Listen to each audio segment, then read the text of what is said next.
friends, welcome to Nyanan's kitchen. നമുക്ക് പെട്ടെന്ന് തന്നെ എങ്ങനെ ഒരു ചമ്മന്തി ഉണ്ടാക്കാത്ത പിന്നെ ആലോചിച്ചിരിക്കുമ്പോൾ നമുക്ക് ഉണക്ക ചെമ്മീൻ കൊണ്ടൊരു ചമ്മന്തി ഉണ്ടാക്കുന്നത് എങ്ങനെയാണെന്ന് നമുക്ക് നോക്കാം. ഉണക്ക ചെമ്മീൻ ഉണ്ടാക്കാൻ വേണ്ട സാധനങ്ങൾ എന്തൊക്കെയാണെന്നൊക്കെ ഞാൻ കുറച്ച് ചെമ്മീൻ തല കളഞ്ഞു വറുത്ത് വെച്ചിട്ടുണ്ട്. ഇതാണ്. പിന്നെ കുറച്ച് തേങ്ങ, കുറച്ച് ഉപ്പ്, പച്ചമുളക്, ഇതാണ് ഇതിന് ആവശ്യമായ സാധനങ്ങൾ. ഉണക്ക ചെമ്മീൻ ഉണ്ടാക്കുന്ന വിധം ഈ മിക്സിയുടെ ജാർ നല്ല ഡ്രൈ ആയിട്ട് ഉണക്കിയതിന് ശേഷം ഉണങ്ങിയിരിക്കണം, നല്ല ഡ്രൈ ആയിരിക്കണം. അതിനകത്തേക്ക് അതിന് ശേഷമാണ് ഈ സാധനങ്ങളൊക്കെ ഇടുന്നത്. ഞാൻ ഇതിനകത്തേക്ക് ഉണക്ക ചെമ്മീൻ ഇടുകയാണ്.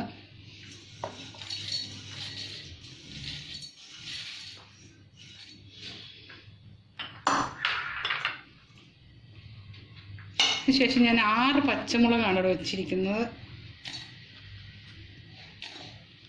പച്ചമുളക് ഇതിലേക്ക് ആഡ് ചെയ്തു. കുറച്ച് തേങ്ങ ഇതിലേക്ക് ഇടുകയാണ്.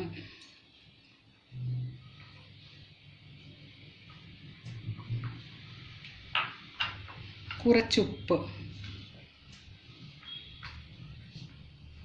ഇത് നമുക്കിനി ഒരുമാതിരി ഒന്ന് അരച്ചെടുക്കാം. ഇതേ രീതിയിൽ അരച്ചെടുത്താൽ മതി, ഒത്തിരി അരയേണ്ട ആവശ്യമില്ല. ഇത് നമുക്കൊരു പാത്രത്തിലേക്ക് മാറ്റാം. ഇനി ഹായ്, നമ്മുടെ ചെമ്മീൻ ചമ്മന്തി നല്ല റെഡിയായി നമ്മൾ പാത്രത്തിലേക്ക് മാറ്റി വെച്ചിട്ടുണ്ട്. ഭയങ്കര ടേസ്റ്റിയാണ്, എല്ലാവർക്കും ഇഷ്ടപ്പെടുന്നതാണ്. നിങ്ങളെല്ലാവരും ട്രൈ ചെയ്യുക. പിന്നെ വൈകുന്നേരമൊക്കെ കഞ്ഞിയൊക്കെ വെക്കുമ്പോൾ കഞ്ഞിക്കകത്തൊക്കെ ഇത് കൂട്ടാൻ നല്ലതാണ്, എല്ലാവരും ഇഷ്ടപ്പെടുന്നതാണ്. അതുകൊണ്ട് എല്ലാവരും ട്രൈ ചെയ്യുക. ഇതെല്ലാവരും ട്രൈ ചെയ്ത് ഇഷ്ടപ്പെടുവാണെങ്കിൽ കമൻറ്റ് ചെയ്യുക, സബ്സ്ക്രൈബ് ചെയ്യുക.